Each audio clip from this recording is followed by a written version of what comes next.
Nesta edição, o tema do programa TV Direitos Humanos é Cultura de Paz. Para conversar sobre este assunto, eu, Juliano Domingues e o professor Manuel Moraes contamos com a participação de Maria José de Matos Luna, professora do Programa de Pós-Graduação em Direitos Humanos da Universidade Federal de Pernambuco, a UFPE. Começa agora o programa TV Direitos Humanos. O TVDH é uma iniciativa da Cátedra Unesco-Unicap de Direitos Humanos Dom Helder Câmara, produzido pelos estudantes de jornalismo do projeto de extensão EduComDH, Educomunicação e Direitos Humanos na Mídia, numa parceria com a Cátedra Luiz Beltrão de Comunicação daqui da Unicap. A gente conta ainda com uma rede de colaboradores que só faz crescer. Participam dela o Centro Dom Helder Câmara de Estudos e Ação Social, o Centro de Cultura Luiz Freire, o Movimento dos Trabalhadores e Trabalhadoras Rurais Sem Terra, o MST, e o Centro das Mulheres do Cabo.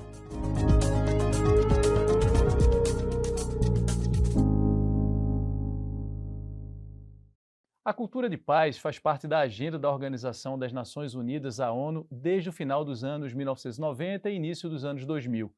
A Unesco, num documento que tem como título Manifesto por uma Cultura de Paz e Não Violenta, lista 6 pontos que indicam caminhos de ação para se cultivar uma cultura de paz.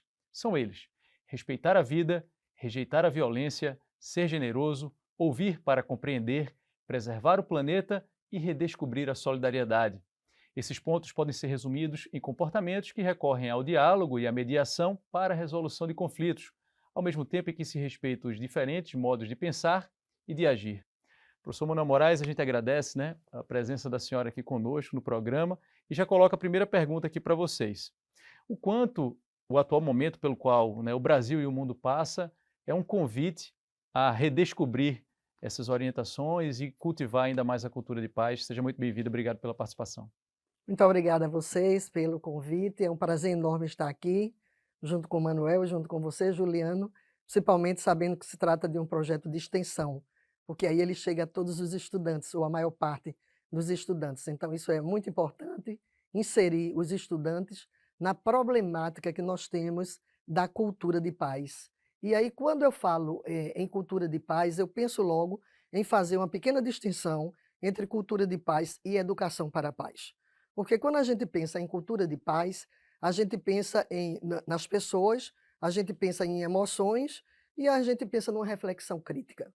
Mas quando a gente pensa em educação para a paz, a gente pensa numa questão pedagógica, onde da mesma forma que você trabalha as pessoas para serem violentas, você também pode trabalhá-las do ponto de vista da formação para que elas sejam pessoas pacíficas. E ser uma pessoa pacífica não significa, vamos dizer, a paz dos túmulos de Kant. Não, não é isso. Não é porque nós sabemos que todas as conquistas que nós tivemos nos direitos humanos, elas vieram através das lutas trabalhistas. Então, se a gente pensar de como veio a conquista do voto para as mulheres, como veio a conquista da libertação da escravatura, todas elas vieram de lutas das classes sociais. Então, pensar em direitos humanos, pensar em educação para a paz, dentro dessa visão de mais de 20 anos de um programa de educação para a paz, é pensar em todas essas lutas que vêm sendo desenvolvidas ao longo do tempo. É claro que isso tem um desdobramento nos vários âmbitos. Por exemplo, se a gente pensar na educação para a paz nas escolas, não é, Manuel? Então, a gente poderia até se perguntar, o que aconteceu se a ONU fez esse programa, especialmente no ano de 2000, sobre educação para a paz, e injetou, inclusive, dinheiro nas escolas, na sociedade, com vários projetos para isso, e nós temos uma escola tão violenta, não é? E aí a gente precisa voltar para refletir na educação em relação à cultura. Foi, de fato, desenvolvido esse projeto de uma educação para a paz nas escolas, onde a gente pudesse olhar as pessoas diante dos direitos que você apresentou inicialmente, esse programa dos direitos, como o direito à vida, não é? que estava aí posto, o direito a ouvir o outro. Não é? Eu, por exemplo, participei de um programa recentemente, de um projeto recentemente numa escola estadual de ensino, que quando nós reunimos os alunos no programa que nós temos, que é Educar para os Direitos Humanos, e nos círculos de de debate, não é, e de audiência desses alunos, eles disseram ser a primeira vez que estavam sendo ouvidos por alguém naquela escola. Então, eles estão cansados de chegar na escola e não serem ouvidos por ninguém. Eles têm que obedecer regras, eles têm que seguir um regimento. É claro que, socialmente, todos nós precisamos obedecer regras e seguir regulamentos. Agora, enquanto cidadão, enquanto seres humanos e enquanto detentores de dignidade, nós também precisamos ser ouvidos. Não é isso, Manuel? Professor Manuel Moraes. Isso, eu estava, inclusive, Juliano, professora Mário José, é um prazer enorme estar com a gente hoje aqui. Eu estava pensando, Juliano, como a escola ela acaba reproduzindo a violência, né, professora Mário José, do nosso cotidiano. Então, o desafio da cultura de paz é porque, de fato, repercute uma ideia de você ter que fazer uma autorreflexão das práticas pedagógicas, do entorno. Veja, imagine que a própria arquitetura da escola às vezes não incorpora o verde, né? E o verde, as cores, fazem parte de um processo de equilíbrio. Então, como a gente tem uma sociedade que está vivendo muita ansiedade, a ideia de ansiedade gera também violências, né? A violência de querer ver o aluno aprendendo, a violência em querer ver o outro assumindo posições que você imagina que é o certo. Então, isso tudo é muito autoritário, né? Então, a cultura de paz é realmente um novo paradigma de relações sociais, de relações institucionais, porque também, como disse Mário José, as relações trabalhistas vieram para regular o mundo do trabalho, porque sem elas não existe direitos, né? Então, os direitos humanos incorporam a cultura de paz como se fosse uma espécie de programa de ação, né? Como você transformar os direitos humanos em algo concreto. Então, vem a cultura de paz para efetivar esses direitos. Agora, a senhora mencionou, gostaria de retomar um pouco, está também na fala do professor Manuel, a gente está falando sobre cultura de paz, mas ao mesmo tempo a gente percebe como uma espécie de pano de fundo uma cultura da violência, do autoritarismo. Isso representa ainda, quer dizer, mesmo, né, com toda essa discussão do início dos anos 2000 para cá, como se trabalhar uma cultura de paz num ambiente que, a princípio, é marcado por uma cultura da violência, professora?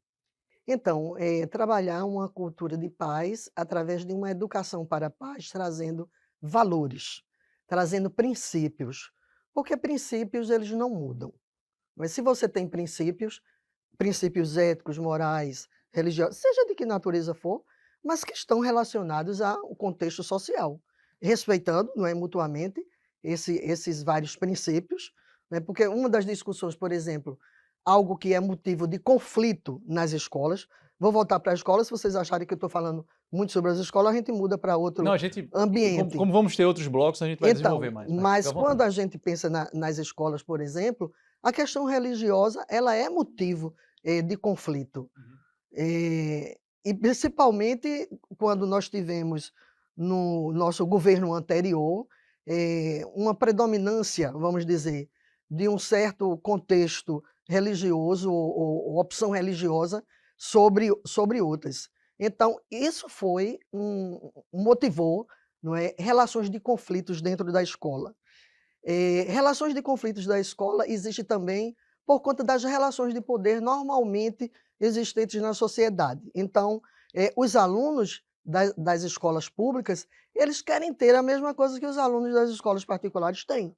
Então, não é difícil você encontrar os alunos brigando para serem aviõezinhos. O que é isso? É ser aquele que vai traficar a droga e conseguir um dinheiro em relação a esse tráfico. E aí eles brigam entre eles, por quê? Porque se eu sou aviãozinho, eu tenho dinheiro, eu consigo comprar o celular da moda, eu consigo ter um tênis, né, da moda, e consigo ter dinheiro para circular. E quando eu tenho dinheiro, eu tenho poder. E quando eu tenho poder, eu mando nos outros.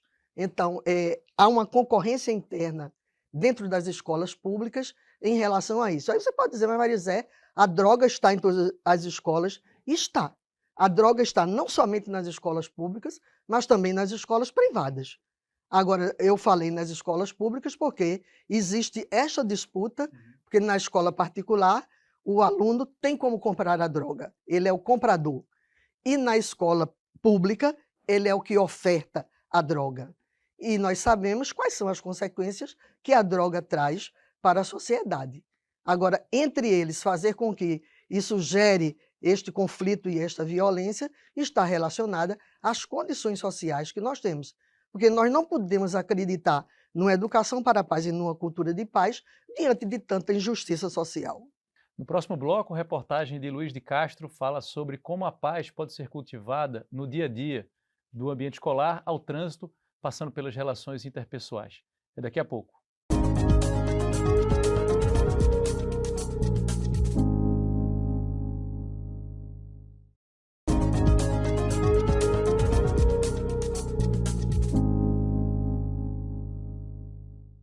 Estamos de volta com o segundo bloco do TV Direitos Humanos, que nesta edição traz o tema Cultura de Paz, com a participação da professora e pesquisadora do Programa de Pós-Graduação em Direitos Humanos da Universidade Federal de Pernambuco, Maria José de Matos Luna. E a gente abre esse bloco com reportagem de Luiz de Castro. Vamos conferir. Desde 2018, o Colégio Liceu Nóbrega de Artes e Ofícios, no Recife, integra a rede mundial do programa Escolas Associadas da Unesco. Com foco na educação, ciência e cultura, vem promovendo a cultura de paz e de não à violência.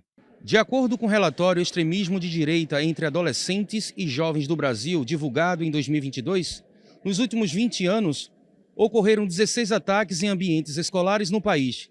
Desse total, 4 aconteceram no segundo semestre de 2022. Foram 35 vítimas fatais e 72 pessoas feridas. Pensando nessa realidade também, o Liceu vem promovendo ações que preparam estudantes para uma cultura de paz. Todas as disciplinas ministradas ao longo do semestre buscam a harmonia e o acolhimento no ambiente escolar. Além disso, as atividades terapêuticas de combate ao bullying e um trabalho chamado Na Flor da Pele, de estímulo ao autoconhecimento e à valorização da autoestima, colaboram para uma boa relação entre estudantes. O combate ao bullying que é feito diariamente, o atendimento às famílias também é uma promoção à paz, porque nós temos diversos casos de estudantes que são agredidos dentro de casa, seja uma agressão psicológica, seja agressão física. Então, todo o trabalho que a escola faz, hoje em dia, com o trabalho de prevenção, com a reflexão junto em parceria com a Fundação Fé e Alegria, todos esses trabalhos são trabalhos que promovem a paz. O professor de filosofia Diego Rafael trabalha com várias temáticas, inclusive o racismo estrutural, que foi o tema deste ano. Para ele, esta ação contribui para identificar os potenciais conflitos, fortalecendo a ideia da cultura de paz. A cultura de paz ela não pode ser uma coisa isolada, ela tem que ter relação principalmente com direitos, né? Direitos e cidadania. Não existe cultura de paz se a gente não garante certos tipos de direitos, né? E deveres também. Então, esse projeto ele visa trabalhar temas que são transversais e que estão ligados diretamente à cultura de paz, como combate ao racismo, LGBTfobia e todos os outros tipos de preconceitos que podem ser um gatilho para conflitos e violência. A estudante do segundo ano do ensino médio, Moara Gomes, é uma das representantes da liderança do protagonismo do Liceu. Ela teve a ideia de produzir um documentário sobre a cultura de paz na escola a partir da degradação escolar. Então, dessa maneira, surgiu a ideia de fazer um curta-documentário visando mostrar essa questão da degradação e o que ela traz para nós alunos, né? No caso, nós temos que respeitar a escola para que ela se mantenha e ela, enfim, tenha paz. Para este estudante, o ambiente escolar é muito amplo, com pessoas de opiniões e características diferentes, e nem sempre todos se respeitam. Por isso, trabalhar uma cultura de paz é a melhor forma de enfrentar esse problema.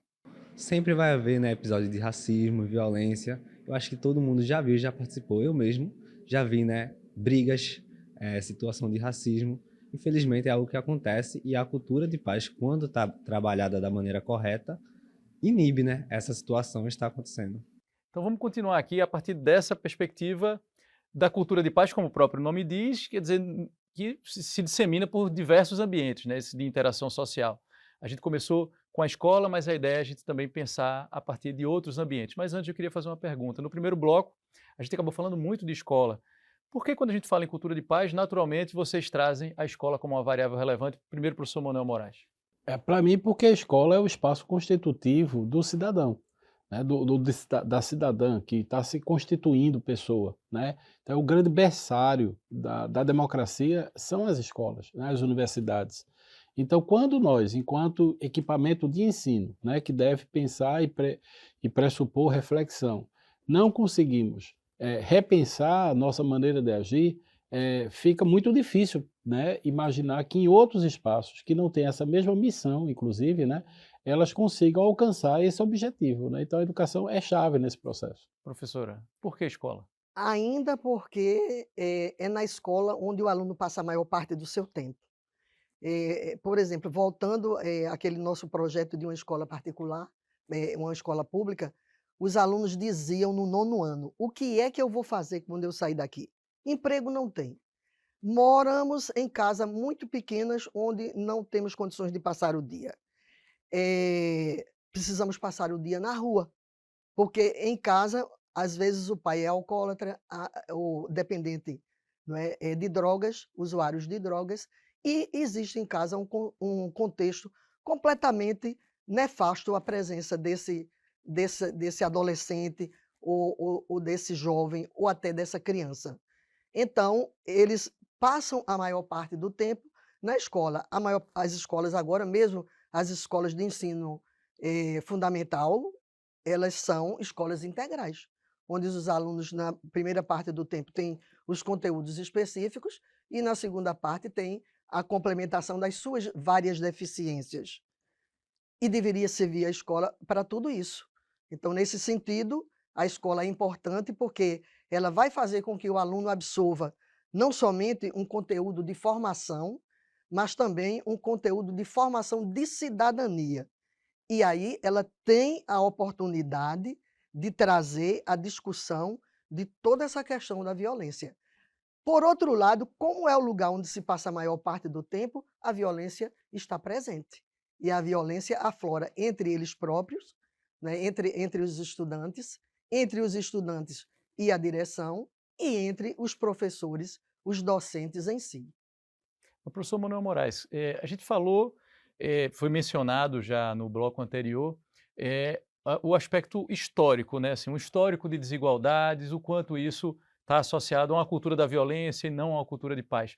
E aí eu gostaria de perguntar ao senhor, justamente fazendo referência a essa variável, né? A história. Quando a gente pensa em cultura de paz no Brasil, em que medida há, em função justamente do histórico do país, da formação da sociedade, em que medida haveria, digamos assim, barreiras, né, mais relevantes comparativamente a outros países com históricos distintos? Nesse caso, a história é uma variável relevante para a gente pensar uma cultura de paz? Não tenha dúvida disso, mas a gente precisa pensar a história a partir de outras ferramentas, como, por exemplo, a filosofia, né? Então a gente encontra em Kant um pensador que escreve um texto, A Paz Perpétua, onde ele imagina, não só a partir daquilo que ele criou como imperativo categórico, mas a ideia de que a paz é uma cultura possível. E ela é possível porque os homens desejam viver bem. Então ele resgata essa coisa da filosofia, né, grega, no sentido do bem comum, né? O bem comum, o desejo, o impulso da humanidade é a paz e não a guerra. Porque a gente tem uma visão muito robesiana, hegemonicamente Maquiavel, aquela ideia do realismo nas relações internacionais. E Kant inaugura a multilateralidade, né? Ou seja, é possível que os países sentem e façam acordos, e esses acordos promovam a cultura de paz. Se é possível que pessoas sentem na mesa para discutir suas divergências, os países também. Então é dessa ideia que a Unesco resgata a ideia de cultura de paz como um programa a ser implantado pelos estados a partir de uma política pública. Vamos ressaltar, né, a partir de programas, a partir de incentivos, né, o que existe de melhor nas pessoas. E é nesse momento que a gente valoriza a vida humana, né, aquilo que ele produz e aquilo que ele é. Nos referimos já à Unesco, no caso mais, né, amplo, à ONU, também ao papel da escola. E aí, professor, eu pergunto, e o papel da família? A família é de fundamental importância em relação à paz. Então, pensamos na paz inicialmente como uma paz que está dentro de você, mas que não pode isolar-se unicamente para o sujeito, individualmente. Ou nós pensamos a paz coletivamente, ou ela não vai existir. Não adianta eu colocar cercas elétricas na minha casa, não adianta eu colocar câmaras, não adianta, enfim, eu coloco uma série de proteção quando nós temos uma situação de injustiça social que está posta dentro da sociedade. Nós temos os dados aqui que nos mostram que a riqueza do nosso país está na mão de 16% da população. E o restante vai sobreviver de quê? Existe um outro elemento que eu também acho fundamental, trazendo também para a família, para resgatar essa situação e esse contexto social. Se você procurar observar o que é que nós gastamos com armamento bélico, não somente atualmente. Atualmente, nós gastamos 3 ou 6 vezes mais, de 3 a 6 vezes mais, o que nós poderíamos utilizar desses recursos para matar a fome no mundo. Não estou nem me referindo somente ao Brasil. Então, o que é que nós fazemos com as famílias? Nós fazemos com que as famílias vivam numa situação de desconforto e de injustiça social tão grande que não estou justificando a fome e a violência pela fome e pela pobreza, não.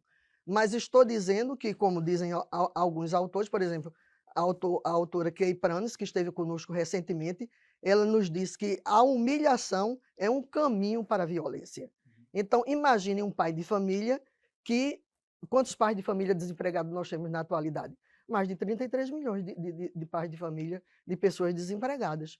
Quantas pessoas você tem no subemprego, que agora nós chamamos de uma pessoa que vende tapioca na esquina, de que ela trabalha com sustentabilidade. Ela agora é uma empreendedora e por isso ela está dentro desse contexto da sustentabilidade.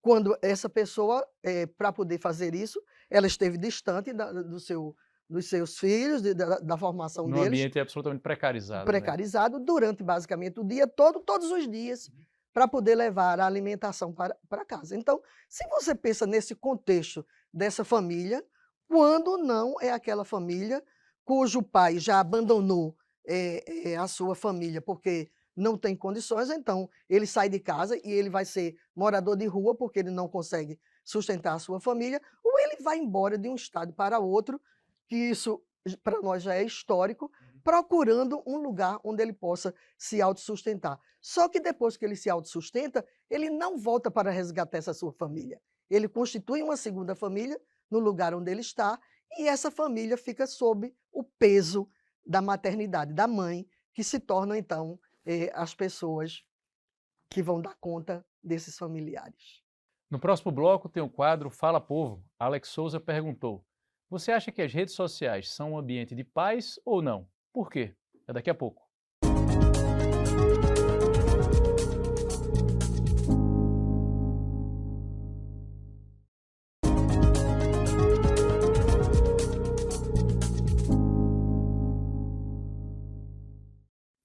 Estamos de volta com o terceiro bloco do TV Direitos Humanos, que nesta edição fala sobre cultura de paz. Agora é hora do quadro Fala Povo com Alex Souza.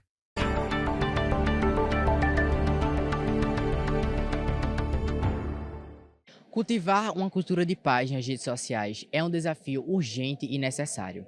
Diante do cenário marcado por polarizações e conflitos digitais, a busca por um ambiente virtual construtivo e respeitoso emerge como uma demanda crucial. Organizações e usuários engajados estão promovendo um diálogo construtivo, incentivando a empatia e combatendo a disseminação de ódio e desinformação. No entanto, ainda estamos no começo do caminho.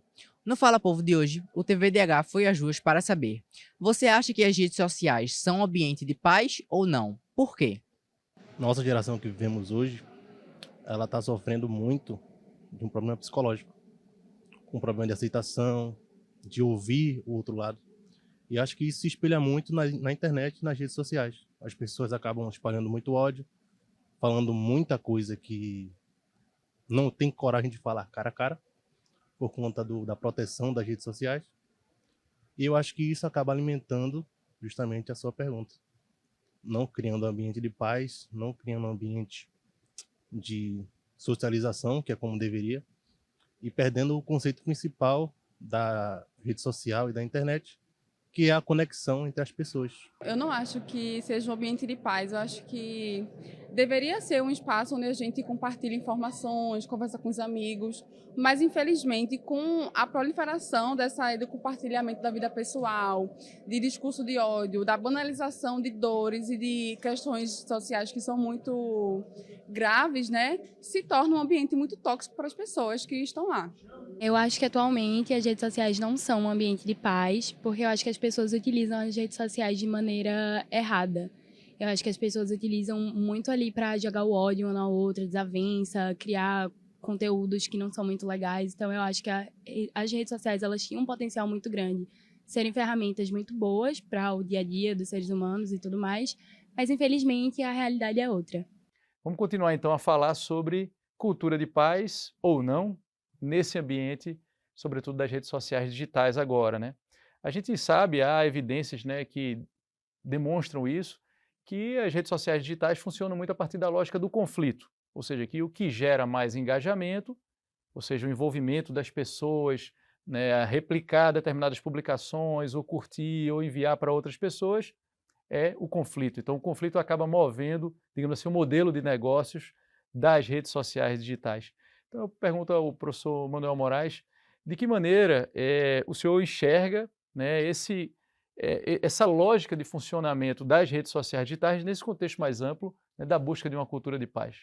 Esse é o grande desafio, porque na verdade nós temos na internet vários incentivos ao conflito, né? Nós temos vários incentivos a uma visão mercantilista, né? Porque a gente está inserido no capitalismo e tudo é preço. E quando se reduz o ser humano a um produto, se reduz o ser humano a um avatar, se pode fazer com aquele avatar uma violência absurda. Então hoje se repensa essa questão. Já os psicólogos começam a rediscutir esse acesso de crianças muito jovens às redes sociais, exatamente porque elas incentivam a violência, o não diálogo, né? A interface dos celulares eu acho que é algo muito violento. A própria linguagem, quando você se comunica com as pessoas, você não diz por favor, né? Você se dirige e a nossa linguagem é muito autoritária. O português é uma linguagem muito autoritária. É diferente do espanhol, diferente do alemão, né? Tudo é bitter. Aqui não, aqui é no imperativo. Então quando você reproduz isso na tela do celular, para quem está ouvindo muitas vezes, quem está lendo muitas vezes, pensa que você está determinando enquanto que você está solicitando, você está pedindo, mas você precisa colocar esse contexto dentro da fala, porque senão fica parecendo algo muito autoritário. Professora Maria José, a senhora nos blocos anteriores mencionou a escola como um reflexo dos valores que estão compartilhados na sociedade, né? As redes sociais também seguiriam essa mesma lógica, quer dizer, esse conflito, um ambiente propício ao conflito nas redes sociais seria muito mais reflexo de uma sociedade que tende ao conflito ou não necessariamente? A senhora enxerga as redes sociais também como um ambiente em que pode, né, se cultivar, a depender de como se usa essa tecnologia, a cultura da paz? Eu penso que as redes sociais, elas se constituem um reflexo do que somos nós em casa e do que somos nós nos vários ambientes. Nós observamos durante pouco tempo agora atrás, famílias inteiras se digladiando em função de uma posição política. Amizades, né? As pessoas deixando, né? Fulano deixou de ser seu amigo, aparece anulado, a mensagem. não é? As pessoas canceladas, não é? Exatamente por isso. Então, o direito à liberdade de opinião, essa deixou de existir, não é? Embora todos nós trabalhemos por isso, os direitos humanos diz que todos nós temos direito de pensar e de externarmos o nosso pensamento. Entretanto, isso não foi possível e nem está sendo possível ainda. Nós sabemos que, mesmo nas mídias, se você utiliza determinadas palavras, ela pode ser uma motivação para que você também seja cancelado numa determinada mídia que você atue. Então, e o que é isso? O que é o falar? O que é a comunicação? Não é? Essa comunicação é uma comunicação naturalmente violenta. E é por isso que na universidade nós temos uma disciplina onde se trabalha comunicação não violenta. Porque nós estamos acostumados a cantar cantigas de niná violentas, não é? Com ameaças, né? Dorme, senão a cuca vem pegar. Não é? Dorme, neném, senão a Cuca vem pegar. Atirei o pau no gato, não é? Mas o gato não morreu, o gato não... E daí por diante.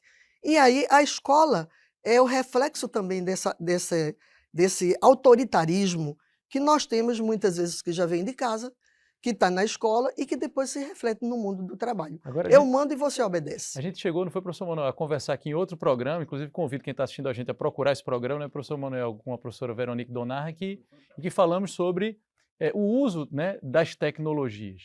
E tudo vai depender, em grande medida, da forma como aquela tecnologia é usada. Então, professor Manuel Moraes, pensando a partir dessa perspectiva, a gente poderia pensar também o ambiente das redes sociais como um bom ambiente para o exercício da tolerância, da resiliência, o exercício de ouvir e compreender o outro. Pode ser por aí também, para exercitar a cultura de paz nesse ambiente? Fundamental, porque na medida em que você compreende a cultura de paz como um projeto de sociedade, um projeto civilizatório, você pode naturalmente utilizar esses instrumentos, essas ferramentas a esse projeto, a serviço desse projeto de humanização, de construção de saberes, de ponte, né? Por exemplo, eu tenho contato com pessoas da Alemanha em tempo real, com redes sociais, com outros países na América Latina, isso é fantástico, isso é uma potência.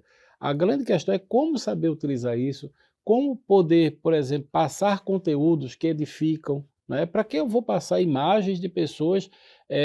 Você sabe que existem processos, inclusive, porque famosos, inclusive, são envolvidos em acidentes e pessoas vazam imagens de famosos dilacerados em acidentes.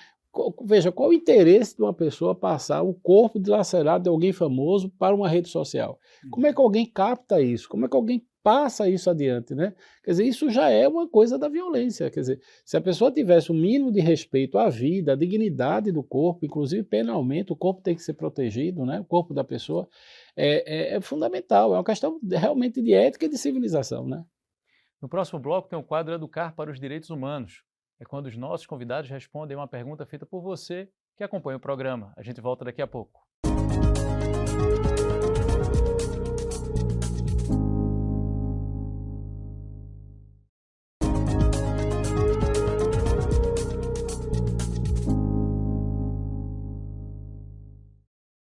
De volta com o quarto bloco do TV Direitos Humanos, que nesta edição tem como tema Cultura de Paz.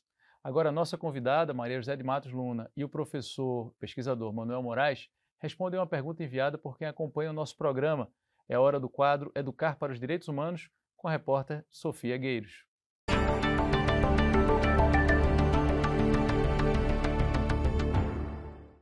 A cultura de paz vem com a proposta de combater os hábitos atuais que estão intrínsecos na sociedade em que vivemos. Dentre os lugares onde ela pode ser praticada está as escolas, onde, de acordo com um levantamento feito pelo Sindicato de Professores do Distrito Federal, os estudantes das escolas públicas passam cerca de 5,8 horas diárias. Nesse contexto, trazemos a participação de Etevânia Mendes, psicóloga especializada na área de intervenções familiares na infância, para fazer uma pergunta aos nossos convidados. Qual o papel interventivo da educação frente ao gerenciamento da violência presente no contexto escolar hoje? A gente agradece a psicóloga Etevânia Mendes e já passa aqui, né, a resposta para vocês. Professora Maria José, né, que tipo de intervenções podem ser feitas ou já são feitas? Quais são os casos de sucesso? Aqueles que, né, já demonstraram que não são efetivos no ambiente escolar, mais especificamente, voltando agora a falar do ambiente escolar. Exato. Olha, eu tenho conhecimento da experiência do município de Igaraçu, que desde o ano... aqui em Pernambuco, né? Aqui em Pernambuco, Igaraçu, aqui em Pernambuco. Que no ano de 2002 instituiu a disciplina Educar para os Direitos Humanos na escola de ensino médio e ensino fundamental. No ensino fundamental como tema transversal e no ensino médio como uma disciplina, onde se pediu ao pessoal da universidade para que desse uma formação a esses professores, para que se formasse um currículo para essa disciplina, e ela existe até hoje. Existiu enquanto projeto de lei. Foi feito um projeto de lei a partir da exigência dos próprios estudantes, que não aguentavam mais a violência nas escolas. Então, as pessoas iam para as escolas armadas durante o dia, né? E aí você tinha, naquela época de 2000, um aluno que vai para a escola com 13 anos numa mesma série de um aluno com 17, 18. E essa diferença ela gerava mais ainda essa questão de conflitos e de violência. Então, foi instituída a disciplina que até hoje tem dado um resultado. Tanto é que eu lembro até o nome das escolas, a escola Cecília Maria e a escola Luiz Vaz, que eram as duas escolas mais violentas no município de Igaraçu. Então, foi instituída a disciplina inicialmente como projeto piloto e depois abrangeu-se as demais escolas. Eu tenho conhecimento de que esse projeto de educação para a paz, ele existiu não somente lá, mas já tomou conta, isso foi motivo das mídias apresentarem, não somente aqui localmente, mas nacionalmente e internacionalmente. Porque ele iniciou com um grupo de pessoas que estavam ligados a uma escola chamada Escola Santa Maria, que estava relacionado a um movimento religioso, um movimento dos focolares, e a partir daí, então, eles saíram levando esse projeto para São Paulo, para os vários estados. Hoje nós temos, eu acho que esse projeto difundido nacional e internacionalmente. Essa é uma das experiências exitosas que eu conheço. Existem outras. Professor Manuel Moraes, na história recente aqui do Brasil, a gente observou, né, muito em função de acontecimentos que se tornaram, infelizmente, né, recorrentes, sobretudo nos Estados Unidos, de massacres nas escolas, a gente observou a ocorrência com a maior frequência de casos semelhantes aqui no Brasil, e aí na história recente, uma data em que houve um certo pânico, né, tanto nas escolas particulares quanto nas escolas públicas, e invariavelmente a medida foi reforçar a segurança, restringir o acesso à escola, inclusive de pais e parentes, né, dos estudantes, das estudantes. Aí eu pergunto ao senhor, de que maneira o senhor avalia esse tipo de comportamento, levando em conta que as escolas se sentem, digamos assim, na obrigação de dar uma resposta aos pais, à sociedade, e ao mesmo tempo, em que medida a gente poderia pensar o quanto essas intervenções ou essas medidas elas são ou não eficazes nesse contexto da cultura de paz? Eu acho que é derrubando muros e não construindo muros. Quanto mais a escola for edificada como se fosse uma espécie de presídio, né? Porque tem escolas que são, independente se ela é privada ou pública, elas são tão fortificadas que a pessoa fica confinada, como se ela fosse uma ilha dentro da comunidade. Então, o que a Unesco sempre defendeu é a escola aberta.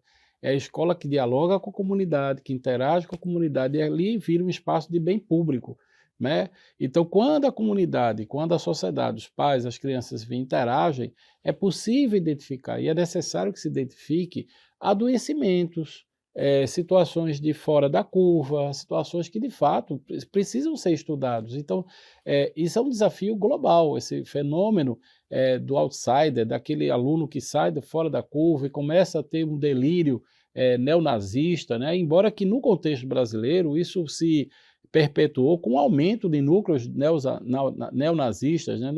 Eu estive em Santa Catarina, no sul do país, há pouco tempo, no encontro de cátedras, e lá foi relatado o aumento expressivo da ideologia neonazista nesses estados, então um aumento de 530%. Então, assim, quando você tem uma sociedade que acredita na eugenia, que você tem pessoas que acreditam na superioridade racial, que você acredita na eliminação do outro, porque pensa diferente, realmente a gente precisa avançar na cultura de paz, porque a cultura de paz é, como eu dizia, uma perspectiva kantiana, uma perspectiva de Dom Helder. Veja, a gente fala de Dom Helder, mas imagine Dom Helder, Gandhi, né, Martin Luther King, quer dizer, a gente passou um século há pouco com grandes pensadores refletindo sobre a vida e a comunidade e projetos para a sociedade. Talvez exista ou esteja aumentando esse tipo de violência porque há na cena pública, né, uma certa perda de projeto. As pessoas não têm perspectivas, né, Mário José? Parece que o ideário republicano, as grandes lutas sociais, o próprio engajamento no movimento social se perde numa visão muito fast food, né? Eu vou viver minha vida no primeiro hambúrguer, a felicidade está no próximo hambúrguer. E eu acho que a felicidade não está no hambúrguer, né? Não está no fast food. A felicidade não é um fast food, eu tenho que lidar com a frustração. Então, como é que eu lido com essa frustração? E aí eu acho que tem uma crise aí geracional que precisa ser enfrentada com mais pesquisa também, né? para a gente não ter uma visão também, uma resposta muito superficial a um problema tão complexo como esse. Depois do intervalo, tem um quinto e último bloco desta edição do TV Direitos Humanos, vai ser quando a gente vai falar sobre o papel do Estado e dos governos, né, nessa questão da cultura de paz e como cultivar a paz a partir da ação do Estado e dos governos. Daqui a pouco a gente volta.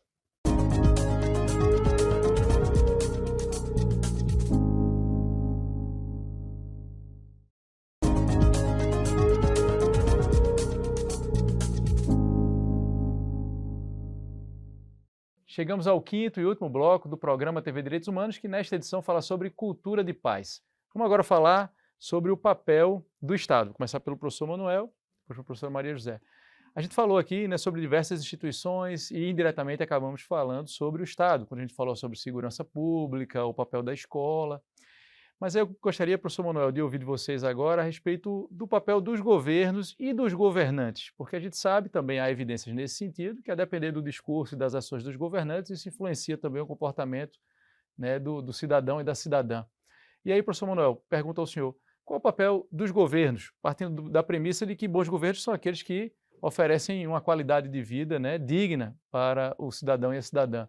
Qual o papel dos governos e dos governantes quando a gente pensa em cultura de paz? Tem que repensar a relação com a sociedade, né? Eu acho que nós herdamos, ainda precisa ser lembrada, a ditadura militar, não é, que durante 21 anos entendeu que a população, a sociedade civil, era um inimigo interno. Então era preciso combater as universidades, combater o pensamento crítico, né? Combater os artistas. E, de certa forma, isso ainda acontece. Quando não, os novos gestores que foram conduzidos, né, pela redemocratização, tivemos gerações incríveis de grandes gestores que dialogavam com a sociedade. Mas agora, até por conta das redes sociais, o gestor virou uma espécie de top show, né, das suas redes sociais. E eu tenho dúvidas se esse gestor, isso é uma discussão que, evidentemente, nos próximos anos a ciência política vai dizer, se esse gestor que tem tanto acesso, né, você tem tanto acesso a ele nas redes sociais, se ele realmente se comunica. Porque é uma comunicação em massa, mas ele está se comunicando com a comunidade, então o Estado tem que ser repensado em proximidade, em diálogo. Ou você repensa esse diálogo, ou você repensa os mecanismos de controle social, accountability, né, que a gente chama na ciência política, ou você vai ter governos extremamente estruturados para manter-se enquanto Estado. Mas um Estado arcaico, um Estado patrimonialista como o nosso, um Estado altamente violador de direitos humanos. Professora. Eu diria até que é papel do Estado promover essa cultura de paz. E para isso, ele precisa pensar em uma escola que tenha um ambiente favorável a essa população jovem. Você não pode pensar, Juliano, numa escola em que o aluno vai e os banheiros não têm porta. E o calor na sala de aula é extremo e a merenda está comprometida. Sem acusação a ninguém diretamente, mas eu quero dizer que é papel do Estado trazer esta qualidade de vida para os estudantes, para que eles possam, sentindo-se confortáveis nesse período de formação, que eles têm direito como um direito à vida e um direito à educação, tornar-se, portanto, pessoas cidadãs. E a partir daí, a gente não fazer o que a gente faz e dizer o que a gente diz, que nós temos uma geração de nem-nem, ou seja, geração de jovens que nem estudam, nem trabalham, nem fazem nada. Então, e a gente aumenta mais ainda, não é? É uma geração que não pensa. Não, não é isso. É que você precisa dar as condições. E o Estado precisa se reavaliar em relação a quais são as suas políticas públicas em relação a isso. Quais são as políticas públicas que nós temos para que, além de ir à escola, o fato de ir à escola não significa ser educado. Mas, além de ir à escola, o que é que o Estado faz para que eu me torne um cidadão? O livro escolar apenas? Um professor autoritário em sala de aula? Uma merenda comprometida? Um ambiente nefasto, a minha presença lá o dia todo? Uma quadra que não é coberta, então nem esportes a gente pode desenvolver, porque já houve uma época em que nós desenvolvíamos bastante os estudantes através dos esportes. E essa era uma política que funcionava. E muitos autores de direitos humanos e cultura de paz trabalham a paz através dos esportes, trabalham a paz através da música, trabalham a paz através de envolver esses jovens como os artífices do dia a dia dessa cultura de paz. Então, eles se sentem responsáveis, não somente por ele, não somente por sua família, mas pela escola. Então, eles passam a ter essa visão de cidadania dentro desse favorecimento nesse ambiente escolar. Mas se isso não existe, então a violência predomina. Um Estado presente por meio de políticas públicas, né? O Estado em ação promovendo a cultura da paz. Mas quando a gente observa, professor Maria José, professor Manuel, os dados relacionados à violação de direitos humanos, aqui no Brasil, por exemplo, a gente observa o Estado como grande violador dos direitos humanos.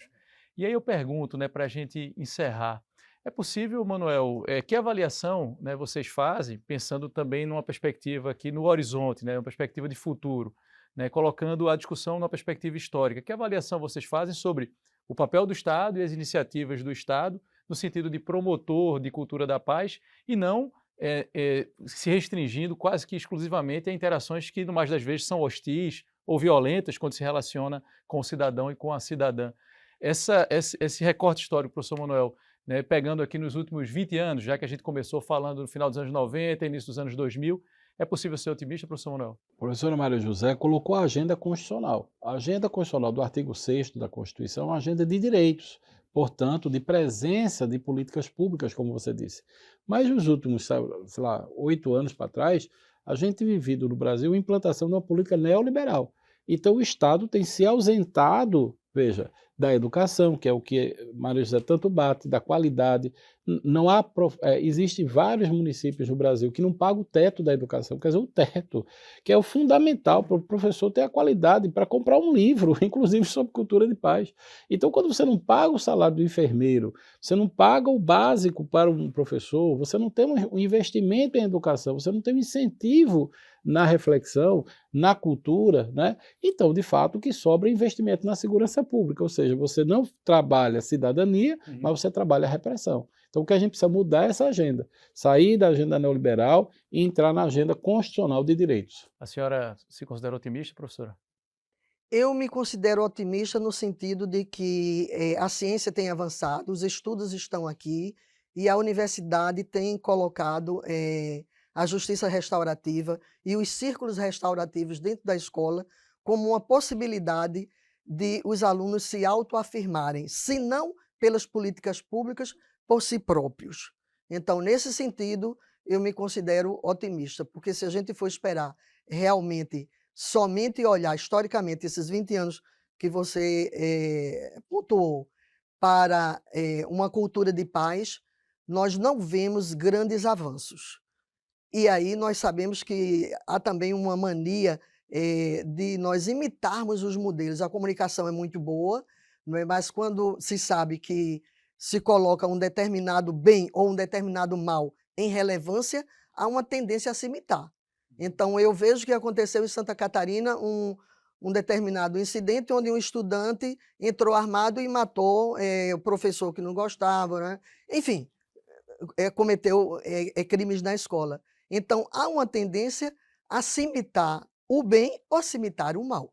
Então, vamos trazer a cultura de paz para as escolas, não é? Vamos trabalhar com os círculos restaurativos, vamos trabalhar com essa visão restaurativa e menos punitiva, menos policiamento em escolas e mais trabalho de educação para a paz nas salas de aulas e nas escolas. Infelizmente, nosso tempo acabou. A gente agradece, né, professor Manuel Moraes, a participação da senhora, professora Maria José. Muito obrigado, viu? Eu que agradeço. Participado dessa edição do programa.